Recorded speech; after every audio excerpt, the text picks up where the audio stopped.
اعوذ باللہ من الشیطان اللعین الرجیم بسم اللہ الرحمن الرحیم الحمد للہ رب العالمین ثم الصلاة والسلام علی اشرف الانبیاء والمرسلین سیدنا و نبینا بالقاسم محمد وعلی آلہ الطیبین الطاہرین المعصومین المظلومین الہی انطقنی بالہدی والہمنی التقوی وکان من دعائی علیہ السلام فی مکارم الاخلاق و مرضی الافعال الی ان قال علیہ السلام اللہم صلی علی محمد وآلہ واکفنی ما یشغلنی الاہتمام بہ واستعملنی بما تسألنی غدا عنہ واستفرغ ایامی فیما خلقتنی لہ واغننی واوسع علی فی رزقک ولا تفتنی بالنظر وعزنی ولا تبتلینی بالکبر وعبدنی لک ولا تفسد عبادتی بالعجب۔ ناظرین کرام، السلام علیکم ورحمۃ اللہ وبرکاتہ۔ امام سجاد امام زین العابدین علیہ السلام کی وہ عظیم الشان دعا جسے دعائے مکارم الاخلاق کہا جاتا ہے، اس کی تشریح اور تفسیر آپ کی خدمت میں پیش کرنے کی سعادت حاصل کی جا رہی ہے۔ امام نے یہ دعا کی ہے وَأَوْسِعْ عَلَيَّ فِي رِزْقِكَ، پروردگار مجھے زیادہ سے زیادہ رزق عطا فرما، میرے رزق میں وسعت عطا فرما، وَلَا تَفْتَنِّي بِالنَّظَرِ، اور لوگوں پر نظر کرنے سے مجھے ناز مانا یا مجھے اس راستے میں چھوٹ دے کر مجھے ناز مانا۔ اس کا معنی یہ ہے کہ مال و دولت چاہیے، مگر ایسی مال و دولت نہ ہو کہ جس کو پانے کے بعد میں دوسروں کو دیکھو تم کہاں رہ گئے اور میں کہاں پہنچ گیا، یہ مزاج میں اس طرح کی تبدیلی نہ ہونے پائے۔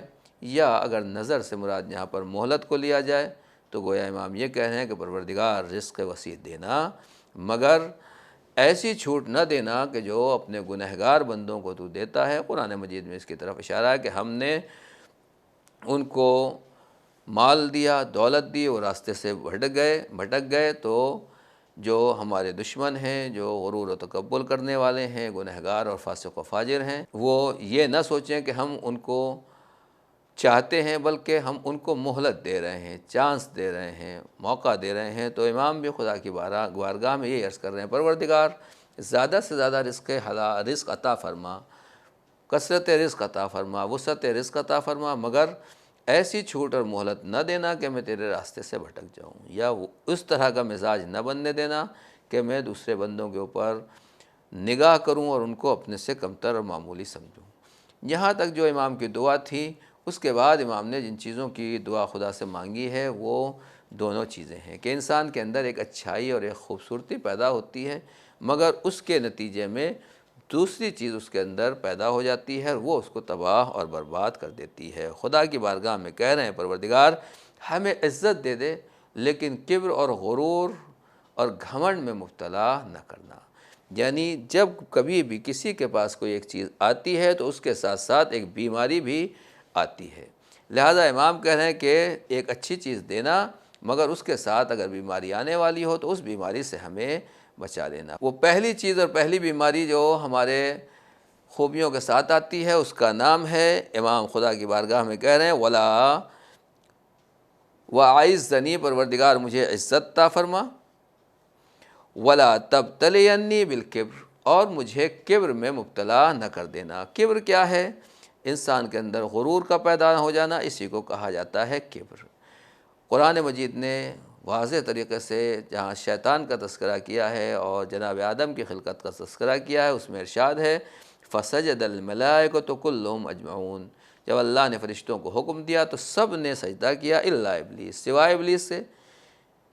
استکبرا، کیوں؟ اس لیے کہ اس نے کبر سے کام لیا، غرور کیا، وَكَانَ مِنَ الْكَافِرِينَ، اور وہ کافرین میں سے ہو گیا۔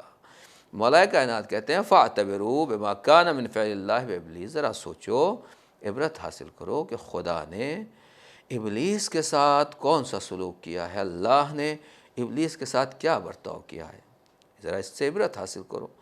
اذا احبط عملہ الطویل وجہدہ الجہید، اس نے کتنا طویل عمل کیا تھا، کتنی کوششیں کی تھیں، کتنی محنت کی تھیں، مگر ایک لمحے کے لیے، ایک ساتھ کے لیے، صرف ایک مرتبہ اس نے غرور کیا تکبر کیا تو پروردگار نے اس کے پورے عمل کو زیرو کر دیا، اور پورا عمل جو ہے، سب کا سب عمل جو ہے اس کا ختم کر دیا۔ فمن ذا بعد ابلیس یسلم علی اللہ بمثل معصیتہ، تو اب اگر جس طریقے سے ابلیس نے گناہ کیا، استکبار کیا، اب اگر کوئی اور اس طرح کا استکبار اور خدا کے مقابلے میں کھڑا ہوتا ہے تو اس کا عمل کیسے بچ سکتا ہے؟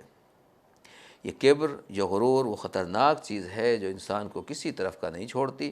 پیغمبر کہتے ہیں یا ابا ذر، اے ابا ذر، کوئی آدمی اگر دنیا سے جاتا ہے، مرتا ہے، اور اس کے دل میں ذرہ برابر بھی، ایک ذرے کے برابر بھی اگر کبر پایا جاتا ہے، غرور پایا جاتا ہے، تو وہ جنت کی خوشبو نہیں سونگھ سکتا الا ان یتوب، مگر یہ کہ مرنے سے پہلے توبہ کر لے۔ تو اس طریقے سے یہ غرور ہے جو ہمیں کہیں کا نہیں چھوڑتا۔ اسی طریقے سے امام جعفر صادق علیہ السلام نے فرمایا ہے من ذهب یرا ان له علی الآخر فضلا فهو من المستکبرین۔ کبر کسے کہا جاتا ہے، غرور کسے کہتے ہیں؟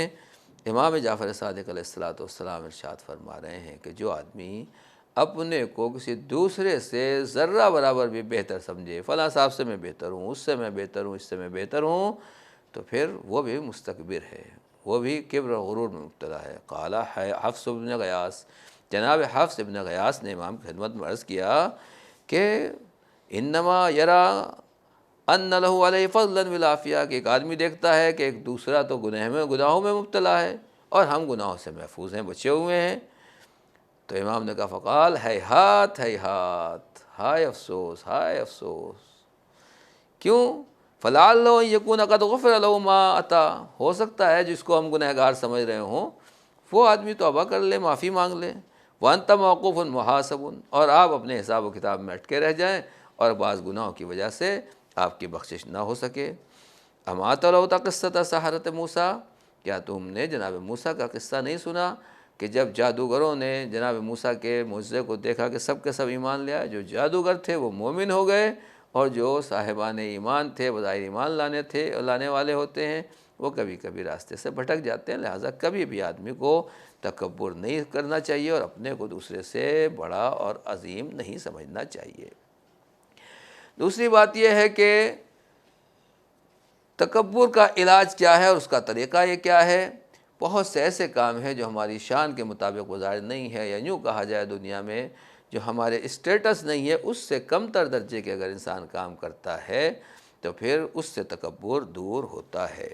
پیغمبر اکرم حضرت محمد مصطفیٰ صلی اللہ علیہ وآلہ وسلم کی ذات گرامی، بتائیے پیغمبر کے کہاں اندر تکبر ہو سکتا ہے؟ وہ تو سراسر انکسار تھے اور مجسم انکسار اور اخلاص اور تواضع انکساری کا نمونہ تھے۔ روایت کہتی ہے کہ پیغمبر بقیع کی طرف نکلے تو آپ کے پیچھے پیچھے کچھ صحابی بھی چل پڑے۔ پیغمبر نے مڑ کے دیکھا کون ہے؟ کہا یا رسول اللہ ہم آپ کے ساتھ ہیں، ہم صحابی آپ کے ساتھ آنا چاہتے ہیں۔ آپ نے کہا بسم اللہ، آپ لوگ آگے چلیے، میں پیچھے جا رہا ہوں، میں آ رہا ہوں۔ تو کہا یا رسول اللہ یہ کیا بات ہوئی؟ کہا میں اس لیے کہ مجھے ڈر ہوا کہ آپ لوگ میرے پیچھے آ رہے ہیں، کہیں ایسا نہ ہو میرے دل میں غرور پیدا ہو جائے کہ میں لیڈر ہوں، میں رہبر ہوں، میں قائد ہوں، میں رسول ہوں، اور میرے پیچھے اتنے چلنے والے لوگ ہیں۔ تو دنیا میں جو ریلیاں نکلتی ہیں، جلوس نکلتے ہیں، جلسے نکلتے ہیں، اللہ ہم سب کی حفاظت فرمائے کہ جہاں رہبر، لیڈر، قائد وہ آگے آگے چلتے ہیں سینہ پھلائے ہوئے کہ میرے پیچھے اتنے چلنے والے ہیں، میرے اتنے فالوور ہیں، میرے لیے اتنے لوگ نعرہ لگانے والے ہیں۔ پیغمبر نے فرمایا جو آگے چلنے والا ہے اسے اتنا ہی زیادہ کبر اور غرور سے بچنا چاہیے۔ نبیوں کے لیے جب یہ خطرہ ہے تو ہم اور آپ بھی اس میں شامل ہیں۔ اور بہرحال مختصر یہ کہ کبر اور غرور سے امام نے یہ دعا مانگی ہے کہ پروردگار مجھے عزت عطا فرما، عزت ہونا چاہیے مگر کبر اور غرور نہیں ہونا چاہیے، اس سے اپنے آپ کو ہمیشہ بچ کے رہنا چاہیے۔ پیغمبر نے اور ائمہ طاہرین نے اسی لیے ہمیشہ ہمیں یہ سبق دیا ہے کہ غرور اور تکبر سے بچو، اس لیے کہ پیغمبر فرماتے ہیں من یستکبر یضعہ اللہ، جو انسان غرور سے کام لیتا ہے پروردگار ایک دن اس کو ڈاؤن کر دیتا ہے، پس کر دیتا ہے۔ دنیا میں بڑے بڑے ڈکٹیٹروں کی کہانی، اور آج بھی ایسے کتنے لوگ ملیں گے کہ جو اپنے زمانے میں واقعاً غرور و تکبر سے چلنے والے، اکڑنے والے، اور اپنے کھال میں نہ سمانے والے لوگ تھے، مگر وہ آج دنیا والوں کے لیے عبرت بن گئے، ان کی ہسٹری، ان کی تاریخ لوگوں کے لیے قابل عبرت ہے۔ لہٰذا عزت چاہیے، مگر عزت کے ساتھ غرور نہیں ہونا چاہیے۔ اس کے ساتھ امام فرماتے ہیں وَعَبِّدْنِی لَک، پروردگار مجھے اپنی عبادت کی توفیق عطا فرما، لیکن وَلَا تُفْسِدْ عِبَادَتِی بِالْعُجْبِ، عجب، گھمنڈ، خود پسندی، اپنے آپ کو اچھا سمجھنا، اس کے ذریعے سے میری عبادت کو برباد نہ کر۔ پہلی بات تو ہم عبادت نہیں کرتے ہیں، عبادت کی کمی پائی جاتی ہے۔ آپ کہیں گے مولانا کرتے تو ہیں، نماز پڑھتے تو ہیں، 5 وقت کی نماز پڑھ لینا کافی نہیں ہے، وہ تو واجب ہے۔ اصل عبادت پیغمبر کی باتیں ہیں جو پوری رات عبادتیں کیا کرتے تھے۔ اصل عبادت مولا کائنات اور ائمہ طاہرین کی عبادتیں ہیں کہ جو واقعاً سردی، گرمی، برسات، ہر موسم میں اسی شان سے عبادت کیا کرتے تھے۔ ماہ رجب، ماہ شعبان، ماہ رمضان مبارک، 3 مہینے کا روزہ، پھر ہر مہینے جو مستحب روزے ہیں وہ تمام روزے ائمہ طاہرین رکھا کرتے تھے۔ ہم کہاں عبادت کرنے والے، ہمیں تو نہ معلوم ہی نہیں ہے کہ کتنی قسم کی عبادتیں ہوتی ہیں اور عبادتوں کا کیا ثواب ہے۔ بہرحال پہلے ہم عبادت نہیں کرتے، اور عبادت کرتے ہیں تو پھر غرور، تکبر، ہمارے ذہن میں اتنی خود پسندی ہوتی ہے، ہم سوچتے ہیں کہ ہم سے زیادہ اچھا کوئی عبادت کرنے والا نہیں ہے۔ مولا کائنات فرماتے ہیں کہ عجب جو ہے خود پسندی، یعنی اپنے کو اچھا سمجھنا اور اپنے کو زیادہ بہتر سمجھنا، کیا اللہ وحدت اوحش من العجب، عجب سے زیادہ کوئی وحشت زدہ کرنے والی چیز نہیں ہے، وحشت ناک چیز نہیں ہے۔ جتنا انسان وحشت کی منزل میں آ جائے گا، عجب کی منزل میں آ جائے گا، اتنا جو ہے وہ وحشت سے قریب ہو جائے گا۔ اور امام کہتے ہیں العجب حمق، خود پسندی، اپنے کو اچھا سمجھنا ایک طریقے کا احمق پن ہے۔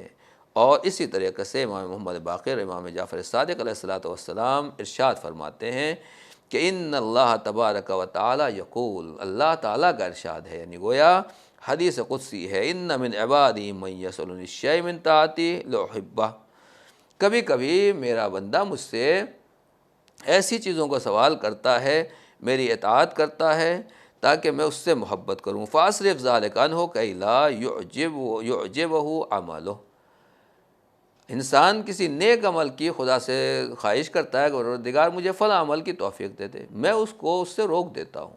کیوں روک دیتا ہوں؟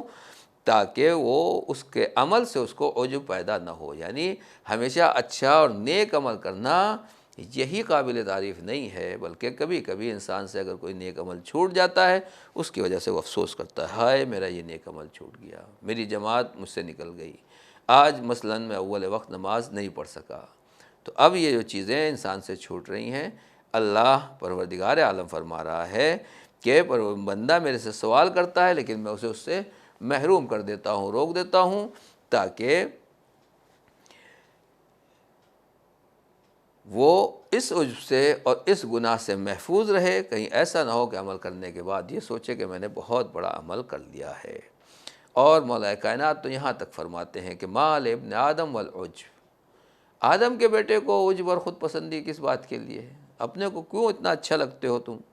وَأَوَّلُهُ نُطْفَةٌ، جس کی شروعات ایک نجس قطرے سے ہوتی ہے، وَآخِرُهُ جِیفَةٌ، اور اس کا انجام جو ہے، اس کی انتہا ایک مردار پر ہوتی ہے جسے 3 غسل دینا پڑتے ہیں، وَهُوَ بَيْنَ ذَلِكَ يَحْمِلُ الْأَغْرَى، اور پیدا ہونے سے لے کر مرنے تک یہ گندگی کو ادھر سے ادھر ڈھوتا رہتا ہے، لے کر ٹہلتا رہتا ہے، پھر بھی انسان عجب کرتا ہے، اپنے کو اچھا سمجھتا ہے، بڑا سمجھتا ہے۔ اور امام اس طریقے سے امام صادق علیہ السلام فرماتے ہیں ان کان الممر علی الصراط حقا فالعجب لماذا، اگر صراط پر گزرنا حق ہے اور سچ ہے تو پھر عجب کس بات کا ہے، آدمی اپنے کو کس بات پر اترا رہا ہے۔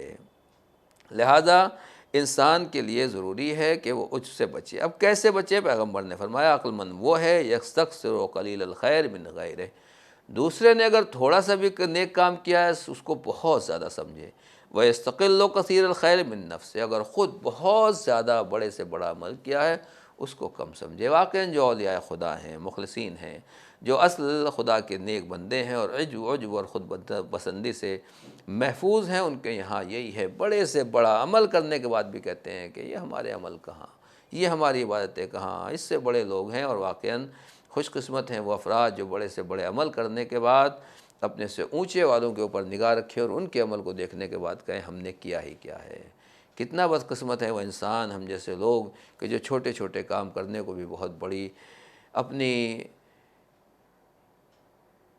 شان سمجھتے ہیں اور اپنے کو بہت بڑا انسان سمجھتے ہیں اور اس کے اوپر غرور اور گھمنڈ سے کام لیتے ہیں۔ امام نے کہا پروردگار مجھے عبدنی لک، توفیق عبادت دینا، زیادہ سے زیادہ عبادت کا شوق اور عبادت اور بندگی میں لگا دینا، لیکن میری عبادت کو عجب سے برباد نہ ہونے دینا۔ شیطان یہی کام کرتا ہے کہ ہمیں عبادت سے نہیں روکتا، پہلے تو روکنے کی کوشش کرتا ہے، مگر جب رک جاتے ہیں تو پھر کہتا ہے ٹھیک لگے رہو عبادت کرتے رہو۔ جب خوب عبادت ہو جاتی ہے پھر کہتے ہیں ہاں بھائی تم سے بڑا کون عبادت کرنے والا ہے۔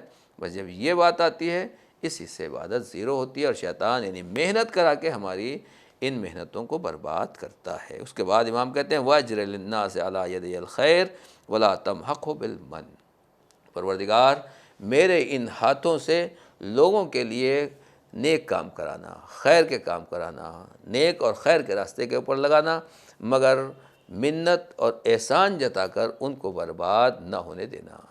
مزاج یہی ہے کہ پہلے بات تو ہم لوگوں کے کام نہیں کرتے ہیں، اور اگر کبھی نہ کبھی اللہ نے توفیق دے دی، بندوں کا کسی کے کام آ گئے، کسی کا کام کر دیا، تو پھر 1000 مرتبہ آدمی اس کو جتاتا ہے، دیکھا فلاں موقع کے اوپر میں نے تمہارا یہ کام کیا تھا، میں فلاں جگہ آپ کے یہ کام آیا تھا، یہ بھول گئے وہ بھول گئے۔ آدمی اتنی منتیں جتاتا ہے کہ وہ آخر ظاہر سی بات ہے کہ سامنے والا شرمندہ ہو جاتا ہے کہ بھائی ان سے کام نہ لیا ہوتا تو بہتر تھا۔ یہ کیا ہے؟ امام کہہ رہے ہیں کہ نیک کام ہو، لوگوں کے کام کرو، مگر احسان جتانے کی نوبت نہ آنے پائے، اور یہ ہماری زندگی میں بہت کچھ ہوتا ہے۔ لہٰذا لوگوں کے کام کرنا یہ کمال نہیں ہے، یہ تو آدمی کرتے ہی رہتے ہیں، ایک جانور بھی دوسرے جانور کا کام کرتا ہے، وہ بھی ایک دوسرے کے لیے کھانا رزق روزی لے کر آتے ہیں۔ اصل بات یہ ہے کہ آدمی اس منزل کے اوپر رزق اور روزی اور دوسروں کے کام کرنے کے بعد اور روزی فراہم کرنے کے بعد احسان نہ جتائے۔ اور کبھی کبھی انسان بیوی کے اوپر احسان جتاتا ہے، بچوں کے اوپر احسان جتاتا ہے، بھائیوں کے اوپر احسان جتانا، دوستوں، رشتہ دار، احباب، مختصر یہ کہ جس کا بھی ہم چھوٹا بڑا کام کر دیتے ہیں اس کے اوپر احسان جتانے کی کوشش کرتے ہیں۔ امام دعا کر رہے ہیں کہ جہاں نیک راستے کے اوپر چلو، جو اس کے خلاف بیماری آنے والی ہے اس بیماری سے اپنے آپ کو بچا کر رکھو۔ وَهَبْ لِي مَعَالِيَ الْأَخْلَاقِ وَأَعْصِمْنِي مِنَ الْفَخْرِ، پروردگار مجھے بلند ترین اخلاق کی منزلوں تک پہنچا دے، مجھے یہ گفٹ دے دے کہ میں صاحب اخلاق ہو جاؤں، مگر فخر سے مجھے بچا کر رکھنا۔ یہ فخر اور فاخہ کیا ہے اور فخر و مباحات کیا چیز ہے؟ اللہ رب العزت یہ ارشاد فرما رہا ہے کہ ان اللہ لا یحب کل مختال فخور۔ سورہ لقمان آیت نمبر 18 میں ارشاد ہے کہ ان اللہ لا یحب کل مختال فخور، بے شک اللہ کسی بھی فخر و مباحات کرنے والے گھمنڈی انسان کو پسند نہیں کرتا ہے۔ پیغمبر اکرم صلی اللہ علیہ وسلم نے کتنا حسین ارشاد فرمایا ہے، اوحا الیہ ان اللہ اوحا الیہ، بے شک اللہ نے میرے اوپر یہ وحی کی، ان تواضعوا، دیکھو تم تواضع انکساری سے پیش آؤ، حتی لا یفخر احد علی احد، ایک آدمی بھی دوسرے آدمی کے اوپر فخر و مباحات نہ کرے، ولا یبغی احد علی احد، اور نہ ہی ایک دوسرے کے خلاف بغاوت کرے اور ایک دوسرے کے خلاف سازش کرے۔ یہ کیا ہے؟ پروردگار گویا تمام انسانوں کو اللہ نے پیدا کیا ہے، ہم سب خدا کے بندے ہیں، کوئی ذات پات اونچ نیچ یہ چیزیں بندوں کی بنائی ہوئی ہیں، فخر و مباحات کس لیے؟ امام سجاد خدا سے کیا دعا کر رہے ہیں؟ پروردگار رب کریم حب لی معالی الاخلاق، مجھے اخلاق کی بلندی عطا فرما، واعصمنی من الفقر، اور مجھے فخر و مباحات سے، گھمنڈ سے، غرور سے دور رکھنا۔ فخر و مباحات کیا ہے؟ کہ آدمی یہ کہے کہ نہیں میں ان سے اچھا ہوں اور مجھے ان سے بہتر یہ چیز ملی ہے۔ ارشاد ہے، مولا کائنات فرماتے ہیں من صنع شیئا للمفاخرۃ حشرہ اللہ یوم القیامۃ اسود، دنیا میں کالا کون ہے؟ بہت سے لوگوں کو کالا رنگ اچھا نہیں لگتا، رے فلاں صاحب کا رنگ گورا ہے، ہم گورے ہیں اور یہ کالے ہیں، تو ٹھیک ہے دنیا میں تو کالے گورے جیسے بھی ہیں سب کی زندگی گزر رہی ہے، لیکن مولا کائنات کہہ رہے ہیں کہ جو آدمی زیادہ فخر و مباحات کرتا ہے، مفاخرت کرتا ہے، سوچتا ہے میں زیادہ اونچا ہوں، تو اللہ روز قیامت اسے کالا اور سیاہ اٹھائے گا، اس کا چہرہ بالکل کالا ہو جائے گا۔ اسی طریقے سے مولا کائنات نے فرمایا مال ابن آدم والفخر، ابن آدم کو کیا فخر کی ضرورت ہے؟ ابھی کبر اور فخر تقریباً ایک ہی چیز ہے، تھوڑا بہت فرق ہے۔ جب انسان گھمنڈ اور غرور میں آتا ہے تبھی وہ فخر کرتا ہے۔ تو مولا کائنات نے کیا فرمایا کہ روز قیامت انسان کیسے فخر کر سکتا ہے، اس کو حق کیا ہے فخر کرنے کا، کیونکہ اس کی ابتدا ایک قطرہ نجس ہے، نطفے سے اس کی شروعات ہے، آخر میں وہ مردار ہو جاتا ہے۔ خود اپنے آپ کو انسان روزی نہیں دے پاتا، کھانا سامنے رکھا ہے کھا نہیں سکتا، ہاتھ نہیں اٹھا سکتا، زبان نہیں چلا سکتا، منہ میں لقمہ ڈالا جا رہا ہے اندر نہیں جاتا، کیسے کتنے ایسے مریض ہیں۔ مولا فرما رہے ہیں اس کے بعد بھی تم فخر کرتے ہو، اس کے بعد بھی مباحات کرتے ہو، کوما میں ہیں، وینٹیلیٹر کے اوپر انسان پڑا ہوا ہے، یا ہاتھ پیر چل بھی رہے ہیں پھر بھی کبھی کبھی تھوڑی بہت طبیعت خراب ہو گئی، گلے سے لقمہ نہیں اتر رہا ہے، کس بات کا انسان یہ فخر کر رہا ہے؟ ولا یدفع حتفا، اور اپنی مصیبت بلا کو اور اسی چیزوں کو آدمی دفع نہیں کر سکتا، پھر بھی یہ فخر کیا کرتا ہے۔ مختصر یہ کہ انسان کو فخر و مباحات اچھا نہیں لگتا۔ امام علی فرماتے ہیں لقد کان رسول اللہ اذا ذکر لنفسہ فضیلہ قال ولا فخر۔ دیکھیے یہ ہے اسوہ، یہ ہے آئیڈیل۔ پیغمبر اکرم حضرت محمد مصطفیٰ صلی اللہ علیہ وآلہ وسلم ارشاد فرماتے ہیں کے بارے میں، مولا کائنات ارشاد فرماتے ہیں کہ جب رسول خدا صلی اللہ علیہ وسلم اپنی کوئی فضیلت بیان کرتے تھے، مجبوراً پیغمبر کو فضیلتیں بیان کرنا پڑتی تھیں، لوگوں کو سمجھانا پڑتا تھا میں کون ہوں۔ جب پیغمبر فضیلت بیان فرماتے تھے تو کہتے تھے ولا فخر، اس میں کوئی فخر کی بات نہیں ہے، تو شکر خدا اللہ نے دیا ہے تو پروردگار کی یہ نعمتیں ہیں، لہٰذا فخر نہیں کرنا چاہیے۔ البتہ بعض چیزیں ہیں جو انسان ان کے اوپر فخر کر سکتا ہے یا وہ باعث فخر ہیں۔